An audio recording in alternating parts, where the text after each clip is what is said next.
Sa pelikula mo? Kinagagalak ko. Gusto ko. Galak na galak ako. Nakaprepare talaga ako. I love it. Talaga po. Oo. Ano po yung mga characteristics po ni Oyang na nagustuhan nyo nung pinutry niyo po yung role niyo?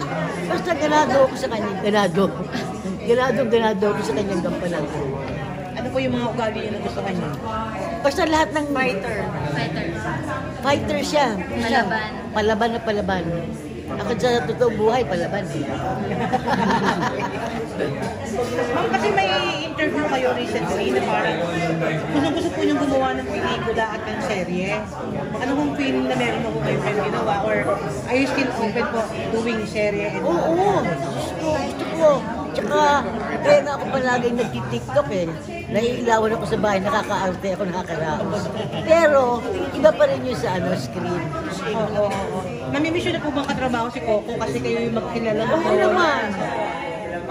Oo naman. May papasok po kayo sa Batang Quiapo. Babae po kayo, maging part. Batang abinida lang ata eh. Parang wala. Bata kaya po, kung sakasakaling kuhanin po kayo ni Coco doon. Ay, gusto ko. Nakapanood niyo po ba siya palagi, yung bata kaya po? Oo naman.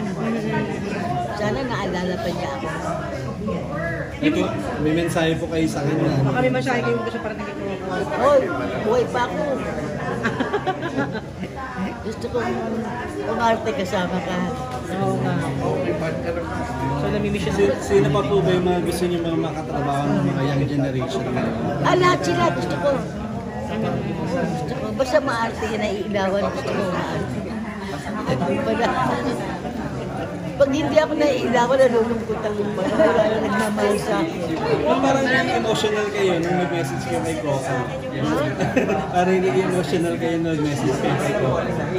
Naging mo. Yung parang naluga kayo. Hindi. Parang sana invite na kayo na. Parang kasi kayo maglola nun, di ba? Parang kayo maglola, di ba dati talaga? Close sa close yun. Mahal ko yung batang yun. Maraming salamat po, ma'am. Thank you, ma'am. Thank you. Salamat po, ma'am. Salamat sa oras niyo. Salamat po, thank you, ma'am. Thank you po. Kakain ako ng puto. Picture lang po, tita. Picture lang po. 1, 2, 3. Ang picture lang po, ma'am. Picture. Wow. Pwede ka na picture sa kanya.